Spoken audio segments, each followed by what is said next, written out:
Ayan mga kapatid, meron na tayong supplier ng ating mga tinapa. Kung gusto nyo po, ito po ay umabot sa inyong lugar, pwede naman nyo po akong kontakin para po kayo makabili sa amin. Ito nga po, bumili ako ng mga atatadong tilapia at pamulam po para matikman po natin ang kanilang gawa. Dahil may mga tinapa din po kasi sobra ang alat kapag ginagawa. Pero ito po sigurado na dahil matagal ko na po silang nakasama. Kaya order na po kayo sa akin ng tinapa.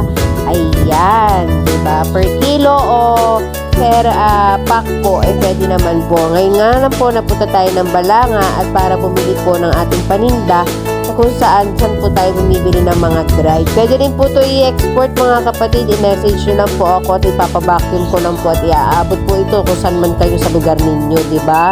Hindi ko lang po pa natatry sa pagpapunta po ng ibang bansa, pero itatry po natin itanong para baka umabot din sa inyo, o diba? Order na kayo sa akin, kayo na sa akin na lang po kayo umorder at bibigyan ko pa kayo ng mga photos at videos po para po malaman nyo na fresh po na darating po sa inyo ang mga orderin nyo po sa akin.